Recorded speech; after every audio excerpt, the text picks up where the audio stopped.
Current electricity से हमारा next question है, a copper wire has resistance of 10 ohm and an area of cross section 1 mm square.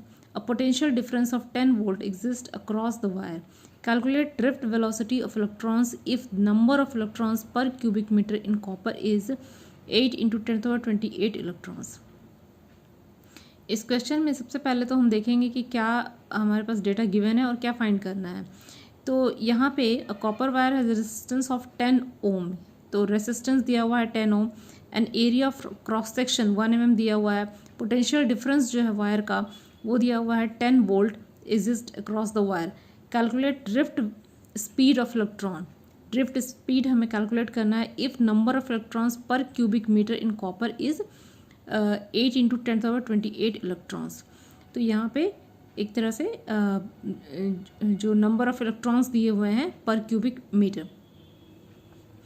तो अब हम इसे सॉल्व करेंगे। सॉल्व करने के लिए हम इसमें फार्मूला डायरेक्ट यूज़ कर लेंगे, क्योंकि अगर हम फार्मूला के बीच में एक कनेक्शन रिलेशन अगर इस्टेब्लिश कर पा रहे हैं तो फिर क्वेश्चन बहुत आसान हो जाता है।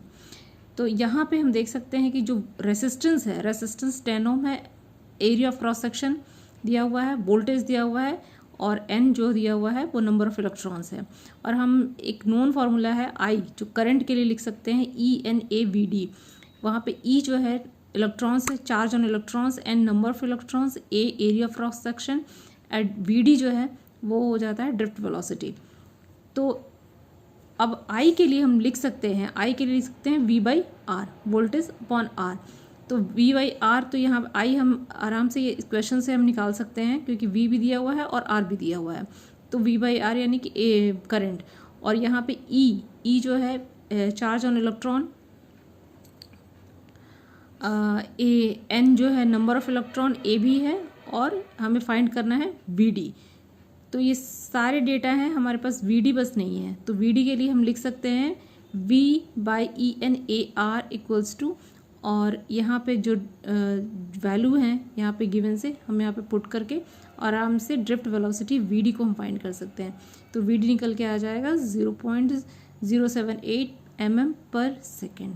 तो इस तरह से हम फार्मूला को यूज़ करके और आराम से इस क्वेश्चन को सॉल्व कर सकते हैं। Thank you.